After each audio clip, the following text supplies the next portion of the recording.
국민 여러분, 재동포 여러분, 우원식 국회의장과 선배 동료 의원 여러분, 그리고 국무위원 여러분, 경북 상주 문경 국민의힘 이미자 의원입니다.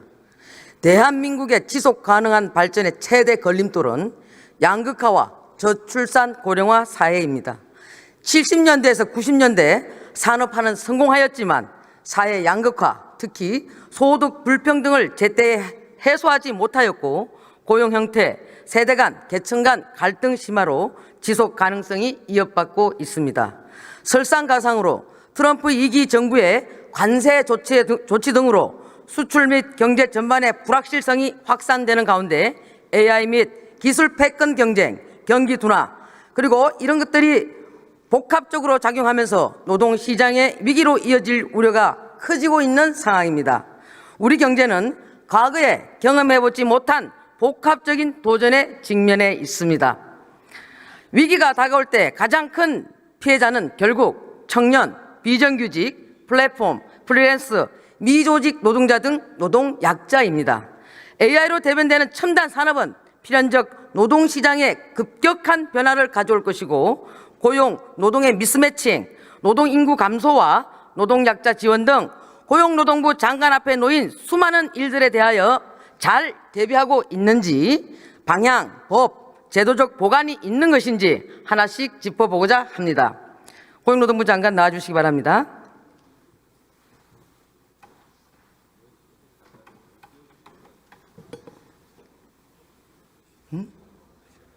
김동완님?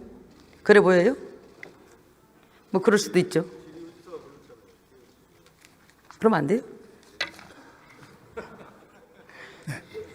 장관님. 네. 김동완 의원님이 장관님 너무 띄워준다고 그러네. 아, 예. 예, 장관님. 우리나라에서 가장 심각한 문제가 소득, 노동, 산업, 지역과 같은 양극화와 저출산 고령화 사회라는 것에 동의하십니까? 예, 동의합니다. 그렇다면 고용노동부 관점에서 봤을 때 네. 노동과 소득에 대한 양극화의 근본적인 원인 딱 두 가지만 꼽으라고 한다면 어떤 것이 있을까요?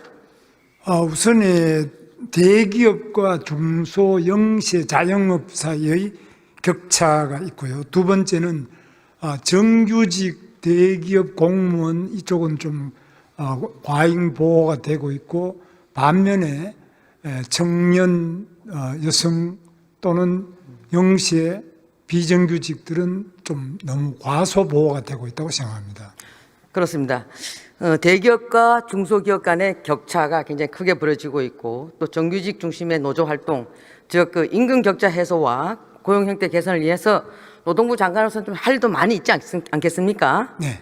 그럼에도 불구하고 민주당은 지난번 장관 청문회 때 일제 식민지 시대 국적 관련 장관님의 발언을 빌미로 해서 한노이 국정감사와 전체의 참석을 막았습니다. 제가 알기로는 장관님은 독립운동가 후손으로 알고 있는데 친일파라는 비난이 있는데 여기에 대해서 어떻게 생각하십니까? 예, 뭐 저는 어릴 때부터 저희 그 조상께서 임진왜란 때 의병장으로 순국을 임진왜란 당해에 전투에 나갔다가 순국하셔서 나라로부터 한성부 판관이라는 그 증직을 받고요. 조선시대 때부터 하셨군요, 그죠? 예, 서원에도 또 배향돼 있습니다. 그리고 을사조약에도 반대하는 을사오족 참수를 주장하면서 저희 정조 할아버지께서 중추원 의관을 하시다가 사직하고 상소를 내서 상당히 고초를 겪어서 저희는 일제시대 내내 큰 고초를 많이 겪은 집안. 일제시대 때도 독립운동을 많이 하셨죠, 선조들이? 예, 그렇습니다. 예. 당시에 국채보상운동이라든지 이런 데도 참여를 하고 해서 저희는 일제시대 완전히 몰락한 집안이 됐습니다. 일제시대 몰락하셨다고요? 네. 아이고, 예. 그리고 김문수 장관님을 딱 이렇게 김문수라는 이름을 딱 떠올리게 되면은 위장 취업, 수배, 학적 대적, 투옥, 해고 등 그 노동운동가 김문수를 상징하는 키워드입니다. 그래서 기득권과는 거리가 멀고 아주 청렴하다라고 많은 국민들이 생각하고 있습니다. 이러한 장관님을 민주당은 약자에 대한 차별과 혐오 발언으로 국민과 노동자들의 희망을 짓밟았다라고 이렇게 하면서 한노이 전체회의에 나오시는 것을 막고 막 그러는데 여기에 대해서 어떻게 생각하십니까? 예, 그 점은 우리 국회 환경노동위원회 업무와 관련되거나 저 개인의 도덕성에 관련된 것은 아무리 질타하셔도 제가 다 그걸 응답해야 되고 또 제가 밝히고 답변해야 될 책임이 있습니다만은 그렇지 않은 부분에 대해서는 저는 저 나름대로 또 거기에 맞게 의원님들 질책이나 또 질문에 답을 해 오고 있습니다. 전태일 열사 기념회 사무총장 역임하셨죠? 예, 제가 전태일 기념사업회를 처음 만들고 만드셨습니까? 사무국장을 했습니다. 훌륭하십니다. 이관 선생님, 목사님을 모시고 회장님을 모시고 제가 사무국장을 했습니다. 전태일 열사 어머니이신 우리 이소선 여사님께서도 문수는 내 아들이다라고 하셨다는데 어떤 사연이 있습니까? 우리 전태일 동지가 돌아가시고 난 다음에 그때 제가 1학년인데 매우 충격을 받고 그 다음에 제가 댁으로 선배님의 소개로 그 판잣집 바로 지금 쌍문동 208번지 전태일 선배가 지은 그 판잣집으로 찾아뵙고 노조 간부들과 그 가족들에 대해서 계속 한자라든지 이런 당시 잘 모르셨기 때문에 한자나 이런 걸 가르쳐 드리면서 전태일 선배께서 하시던 대학생 친구가 나에게 있었다면 하는 그 대학생 친구 중에 한 사람으로서 그 노조 간부와 또 유족들에 대해서 제가 좀 도움을 드리려고 노력한 적이 있습니다. 그래서 그런 친분이 있으셨군요. 네, 그래서 네. 저는 어머니 돌아가실 때까지도 계속 제가 도지사 할 때도 도지사 공간에 모셔서 말씀을 듣고 늘 가깝게 지냈습니다. 지금 여기 계시는 우리 야당 의원들도 그렇게 말씀하시는 분들도 많이 계시고 또 밖에 계시는 분들도 그런 말씀하신 분들이 있던데 한때는 혁명을 꿈꾸다가 전향하였다고 해서 이 좌파 진영에서는 변절자, 대신자, 수구, 거구라는 비판이 있는데 동의하십니까? 예, 제가 이제 혁명을 하려고 했던 것은 사회주의 혁명이었는데요.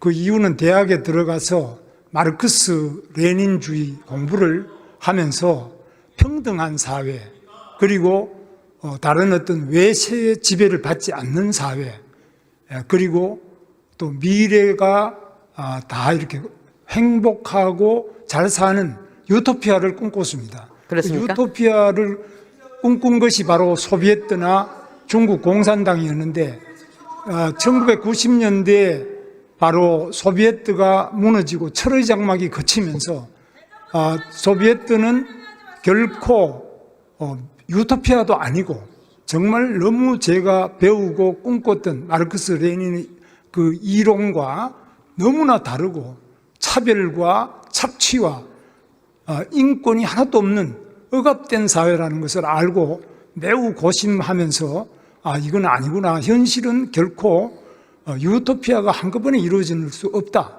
그래서 차근차근하게 유토피아로 점진적으로 접근해야 된다. 이렇게 해서 자유민주주의 시장경제를 신봉하게 되었습니다. 잘 오셨습니다. 본회의장에서 계엄에 대해서 사과하지 않았다고 민주당이 난리던데 어떻게 생각하십니까? 계엄에 대해서는 저는 찬성을 안 합니다.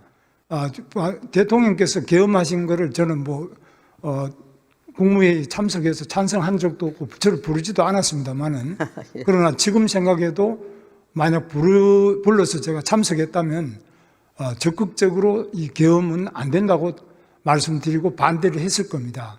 그러나 이제 이 계엄이 내란이냐 하는 부분은 그거는 법원에서 판단을 내릴 것으로 보고 있습니다. 저는 이 계엄은 내란이라든지 이렇게 바로 계엄은 내란과 같은 것이다라는 이런 정의에 대해서는 동의할 수가 없습니다. 그래서 헌재에서 판단할 거다 이거죠? 헌재가 아니라 그거는 사법적인 그 법원의 판단이 아니겠습니까? 헌재에서는 계엄이 내란이냐 하는 부분은 다루지 그건 않는 이제 것으로 제가 형사재판 할 테고요. 네. 또 헌재에서도 따로 판단할 것이니까 계엄은 잘못됐지만은 그렇다고 해서 그걸 갖다 내란이라고 등식 고를 시킬 수는 없다 이거죠. 그러니까 내란 범이나 내란 수괴나 내란에 대한 선전 홍보를 한다라고 하는 것은 이것은 법률적 범죄 행위이기 때문에 그 부분은 우리 헌법에 나와 있는 것처럼 유죄 판결이 확정되기 전까지는 그런 말을 함부로 하는 것은 인권 침해로 생각합니다. 네, 장관께서는 청년 노동 운동가 김문수로서 약자에게 또 약자로 인해서 약자를 보면서 피와 땀과 눈물도 많이 흘려봤고 약자들의 아픈 마음을 누구보다도 공감할 수 있는 능력이 저는 뛰어나다고 생각합니다. 그 마음 변함없으시죠? 예, 저는 이 약자들, 특히 전태일 평화시장의 시다라고 하죠. 어린 견습공, 저도 견습공 출신입니다만은, 그리고 광주 대단지 당시 성남이죠. 청계천에서 철거된 그 판자촌 빈민, 그리고 또 한센인들, 이런 가난하고 약하고 또 손가락이 다 잘려나가는 이 산재 환자들, 이런 분들을 보면서 제 청춘을 보냈고, 또 그분들의 그 삶을 외면하는 것은 제 삶에 대한 또 인격에 대한 배반으로 생각하기 때문에 저는 그런 것은 절대로 제 살아있는 동안에 이분들을 위하는 것이 저의 인생의 사명으로 생각하고 있습니다. 자, 화면 한번 봐주십시오. 대우조선해양 그 하청지의 지부장이 가로 세로 높이가 각 1m인 새창살에 자기 자신을 스스로 가두고 이대로 살 수는 없지 않습니까? 라며 처우 개선을 요구했습니다. 같은 회사에서 근무하면서 누구는 산삼 뿌리 먹고 누구는 무 뿌리 먹어야 되냐, 저도 생각이 같습니다. 이제 이런 문제는 해결해야 되지 않겠습니까? 그렇습니다.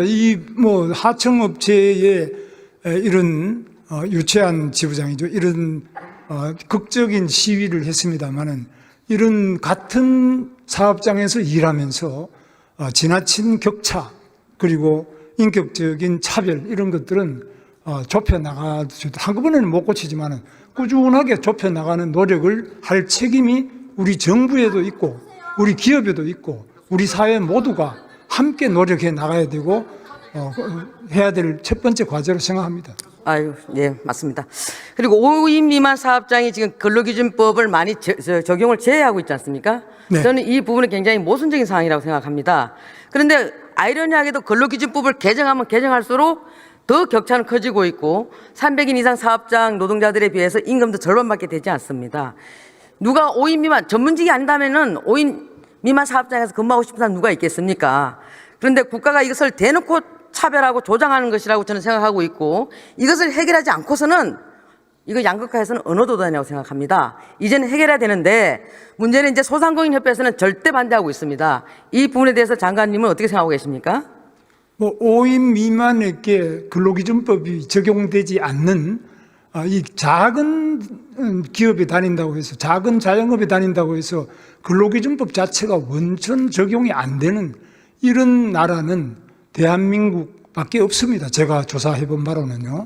그래서 우리 대한민국이 선진국에 들어와 있다고 하면서 5인 미만 근로자에게는 유독 눈을 돌리지 않고 보호하지 않고 여러 가지 이유를 대서 아직 때가 아니다고 하는데 저는 이 부분에 대해서 더 이상 미뤄서는 안 된다고 생각하고 이 부분을 극복하기 위해서 제가 노동조합의 지도부에도 많이 호소를 해보고 또 정부에도 많이 호소를 해보는데 첫 번째는 이 정부의 책임이 제일 큽니다.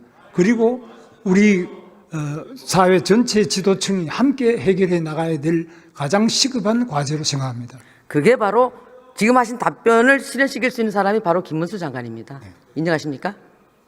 네, 저는 하여튼 최선을 다해서 노력하는데 여러 가지 지금 경제가 너무 어렵기 때문에 자영업이 그러지 않아도 폐업을 많이 하고 있어서 이 부분에 대한 실태 조사를 지금 우리 고용노동부가 중심이 돼서 각 연구원, 협회, 예를 들면 요식업협회와 미용협회 또 다른 여러 가지 소상공인들 협회와 공동으로 조사하고 또 대책을 어떻게 한꺼번에 못 고치니까 순차적으로 해결해 나갈 것인가에 대해서 진지하게 현장 실태 조사를 바탕으로 한 노사 간의 대화와 노사뿐만 아니라 실제로 조직되지 아니한 그 자영업자 단체와 또 그 자영업자 일하는 각 자영업 부분에 일하는 5인 미만 근로자들 함께 머리를 맞대고 논의하면서 해결해야 된다고. 반드시 해결할 의지가 있다 이 말씀이신 거죠? 그렇습니다. 그다음에 이제 눈이 많이 오는 날 배달길에 미끄러져도 다시 오토바이를 타야 하고, 또 대리운전 중에서 고객들에게 폭행에 시달려도 하소연할 곳이 없는 대리운전 기사들도 계시고요. 노무를 제공했지만 제대로 대금을 받지 못하는 프리랜서들도 많이 계시고, 통역료를 3개월 또 늦게는 1년 이상 지난 후에 받거나 받지 못하는 통역사들, 이런 분들이 일하면서 갖는 부당한 대우에 대해서 문제 제기할 창구조차 마련되어 있지 않다라고 하고 있는데, 이제 이런 부분도 국가가 책임져야 되지 않겠습니까? 그렇습니다. 이런 부분이 이제 프리랜서 플랫폼 노동자인데요.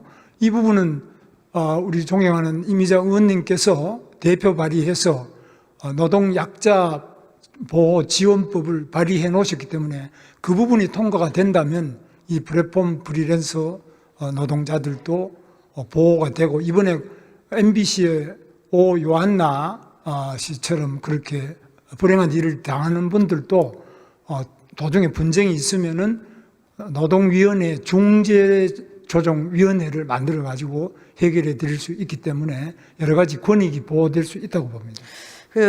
과거 문재인 정부에서도 이 노동과 소득 관련된 양극화에 대해서는 문제의식을 갖고 있으셨습니다. 그래서 그것을 좀 해결하겠다고 해서 검증되지 않은 소득주도 성장을 앞세워서 최저임금 대폭 인상하고 비정규직 제로화 추진했습니다마는, 결과적으로는 청년들은 4시간짜리 알바를 전전하게 되었고, 오히려 아이러니하게도 실업률은 더 증가하고 비정규직은 역대 최대 증가로 했습니다. 또한 최저임금 효과도 고소득층에만 집중되는 부작용만 만들었는데, 또 결국 하다 안 되니까 통계 조작까지 했습니다. 이런 급진적인 정책이 실패했기 때문에 이런 것은 반복해서는 안 된다. 어떻게 생각하십니까? 네, 문재인 대통령 때 한 여러 가지 노동 정책 중에 긍정적인 부분도 있습니다만은 뜻은 좋았는데, 방금 의원님 말씀하신 것처럼 처음에 정책의 의도와는 다르게 결과적으로 더 어려운 사람들을 늘린다든지 더 어려운 처지로 빠뜨리는 그런 결과도 없지 않다고 생각합니다. 그런 부분을 찾아서 우리가 해결해 나가야 된다고 봅니다. 아무리 급해도 급진적인 정책은 오히려 더 역설적인 효과를 갖고 올 수도 있다라는 것이죠. 뜻하지 않은 부작용이 항상 올 수 있다고 저는 생각합니다. 그러니까 이제 이재명 대표와 더불어민주당은 이런 노동소득 양극화 해소를 위해서 노란봉투법, 또 일하는 사람 기본법, 전번에 보니까 주 4일제 근무 같은 것으로 해결한다고 합니다. 노란봉투법은 사업주와 노동자가 어떠한 고용계약이 없음에도 불구하고 사업주에게 월급을 올려다는다거나 또 안 주면 365일 파업할 수 있게 하고, 불법 행위를 했다 하더라도 손해배상을 청구할 수 없게 합니다. 장관께서는 이런 부분들이 이재명식 노동정책이 노동자의 눈물을 닦아줄 수 있을 거라고 생각하십니까? 노란봉투법은 이미 여러 번 통과가 돼서 또 제2 요구를 해서 지금은 없습니다만은, 이 부분은 어느 경우든지 간에 현행 우리 헌법과 또 민법의 근본을 위반하는 것이기 때문에 이런 부분을 빼고, 그 독소를 빼고 긍정적인 부분을 가지고 다시 발의된다면 신중하게 저희들이 검토를 해서 제도적인 개선을 해나가는 그런 방향으로 가야 될 것으로 봅니다. 그러면 조금 더 진전돼서 이 부분에 대해서는 열어놓고 대화할 수 있다라고 생각해도 되는 겁니까? 예, 이 취지는, 노란봉투법의 취지는 약자 보호를 하자는 거 아니겠습니까? 맞습니다. 그 중에 하나가 우리 존경하는 의원님께서 발의하신 것은 노동 약자 보호 지원법이 또 있고, 네. 또 이제 노란봉투법도 있고 여러 가지가 아니겠습니까? 그런 것 중에서 현실적으로 가능한 부분을 머리를 맞대시고 여야만이 아니라 또 노사 당사자와 연구자, 실태조사 이런 걸 통해서 하나하나씩 차근차근하게 앞으로 나가야 된다고 봅니다. 지난번 이재명 대표가 주 4일제 근무제를 도입하자라고 얘기를 했는데, 근로시간 단축하면 환영할 일입니다. 다 환영할 일이죠. 그죠? 그러나 근로시간을 단축했을 때 이 임금 보전을 했을 경우에는 생산성이 그만큼 올라가지 않기 때문에 사업주들이 사업을 기피할 거란 말입니다. 그리고 또 임금 보전을 해주지 않으면은 결과적으로 노동자들이 임금이 감소되기 때문에, 감액되기 때문에 투잡을 뛰어야 돼요. 그렇지 않습니까? 이 부분에 대해서는 오히려 노동 양극화를 더 격차를 벌리는 형국이 될 텐데, 장관님 어떻게 생각하십니까? 실제로 지금 4일제를 이미 하고 있는 데도 있습니다. 그런 소수 기업이지만 하고 있는 데도 있고, 또 어떤 기업은 할 수 있는 데도 있을 겁니다. 지금 안 하지만. 그러나 그걸 하게 되면 문을 닫아야 되는데도 상당히 많을 수 있습니다. 그래서 이 부분은 지금 현실 자체가 어느 상태에 있는지를 보고 해야지, 일률적으로 모두 언제부터 다 주 4일제를 한다 이렇게 했을 때는 많은 그 부작용, 4일제를 하자는 건 근로시간을 단축해서 여가시간을 늘리고 행복하게 하자는데, 오히려 행복은 고사하고 일자리를 잃어버리는 이런 결과가 얼마 오는지, 이런 것을 종합적으로 봐서 추진할 필요가 있다고 봅니다. 일률적으로 바로 급하게 4일제를 하자, 4.5일제를 하자 이렇게 할 때는 현재와 같은 경제적인 아주 공공한 시기에는 많은 폐업 도산을 가져올 것으로 보고 있습니다. 저도 그게 동의합니다. 지금 이제 시급한 노동 현안에 대해서 몇 가지 말씀드리겠습니다. 지금 임금 채권 문제로 인해 가지고 많은 노동자들이 눈물을 흘리고 있습니다. 여기에 대해서 대안과 대책이 있으면 말씀해 주시기 바랍니다. 임금 체불에 대해서는 이 부분은 제일 중요한 점이 체불임금의 40% 이상이 퇴직금입니다. 가보면 그래서 이 퇴직금을 퇴직연금으로 해서 회사 안에 가지는 게 아니고 회사 바깥에 금융기관이나 자산운용사에다가 미리 하면 이 퇴직금 40%만큼 줄일 수 있고, 두 번째는 대지급 제도 같은 것도 조금 더 강화를 해서 회사가 망해서 못 돈을 갚는, 지금 또 대우 위니아라든지 뭐 큐텐이라든지 여러 대형 체불임금 업체 많습니다. 이런 부분에 대해서도 국가가 가만히 집에 있는 사람한테도 전 국민에게도 25만 원 주자 그러는데 예. 자기가 일한 거를 못 받는 데는 맞죠. 먼저 줘야 안 되겠습니까? 아, 그렇습니다. 그래서 예. 저는 일한 사람들이 일하고 돈 못 받는 부분은 국가가 책임지고 먼저 갚아드리는 것이, 돈을 지급하는 것이 우리 국가가 해야 될 일로 생각합니다. 저는 김문수 장관님이 방금 그 말씀을 믿습니다.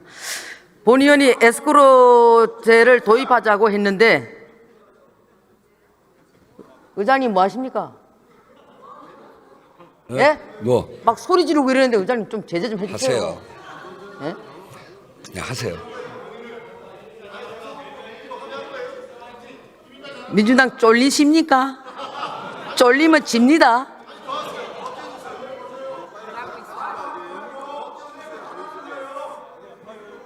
본 의원이 에스크로제도 어떤 것을 좀 도입하자라고 했는데 동의하시죠? 네, 동의합니다. 그 장관님께서도 좀 전에 말씀하셨습니다만은 직장 내 괴롭힘 굉장히 심각합니다. MBC 같은 경우에 기상캐스터 고오 요한나 씨가 직장 내 괴롭힘으로 해서 참 안타까운 사연을 우리한테 전했지 않습니까? 네. 지금 MBC는 그동안 몇 차례 근로감독관을 통해서도 임금 체불, 부당노동 행위, 모성보호법 위반 이런 걸로 사회적 지탄을 많이 받아왔고 사장이 지금 기소된 걸로 알고 있는데 이거 뿌리 뽑아야 되지 않겠습니까?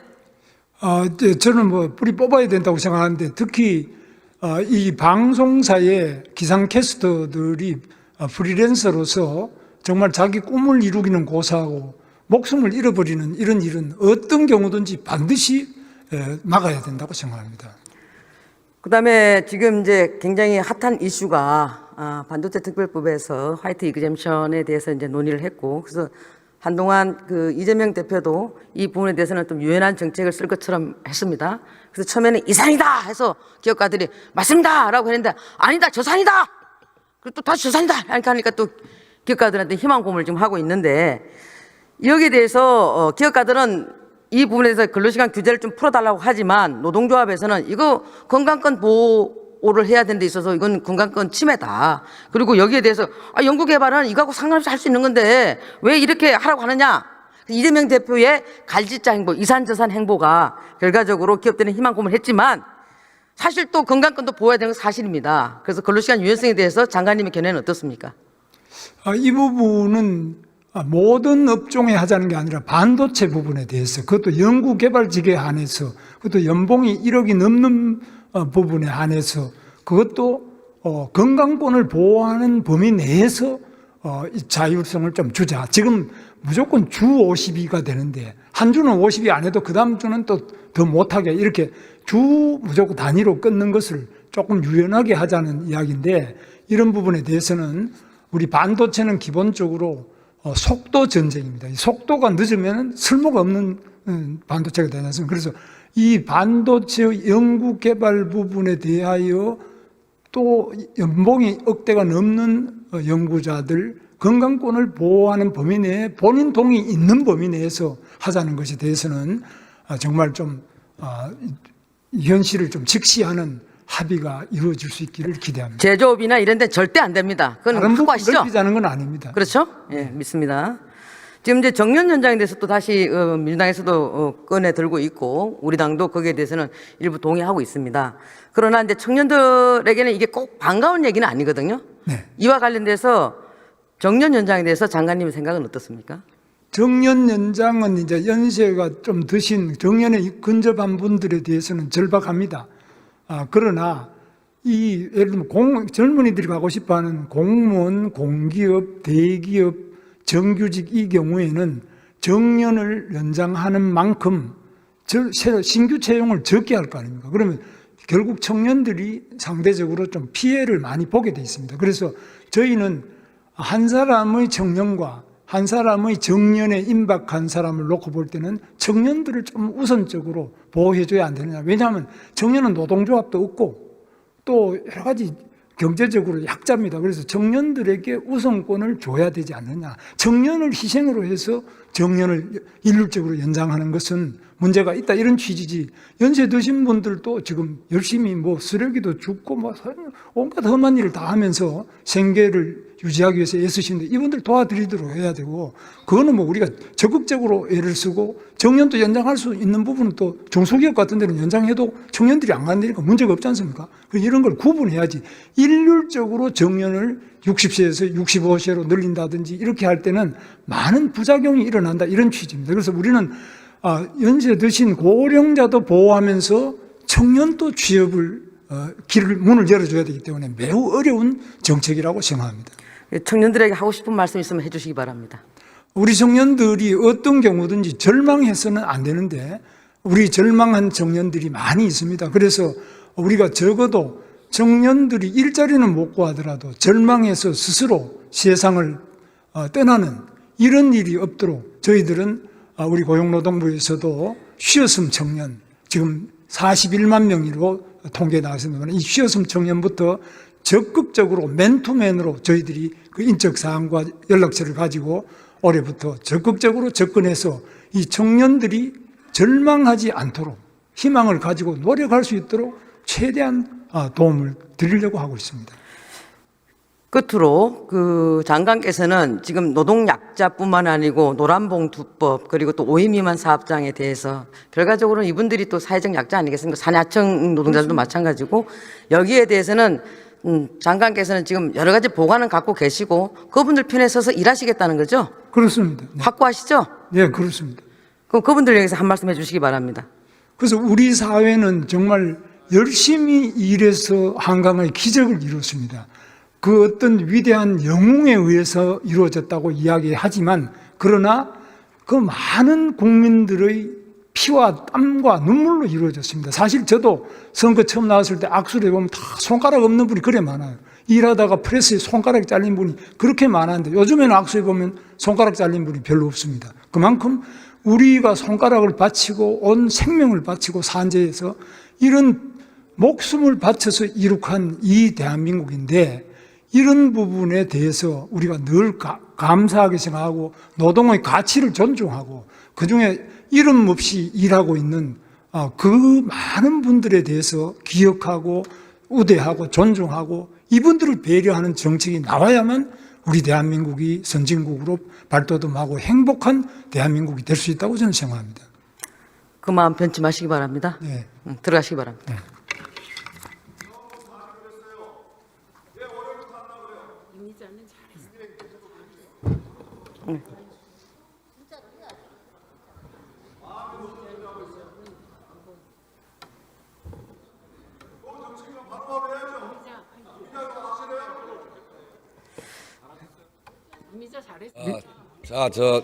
네. 저 마저 들으세요. 민주당 의원님들이 김문수 지사님한테 굉장히 좀 민감하신 거 보니까 맞아. 김문수 장관님. 장관님께 쫄리는 게 많은지 이렇게 민감한지 모르겠어요. 많이 쫄리시죠? 조금 더 돌리세요. 지금까지 국힘 중에 제일 잘했어요.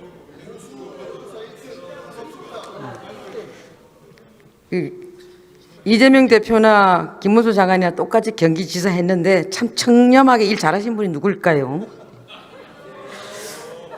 존경하는 국민 여러분, 저도 젊은 시절 공장 현장 근로자부터 시작해서 힘든 노동자의 권리를 찾겠다는 일념으로 평생 노동운동에 몸담아 왔습니다.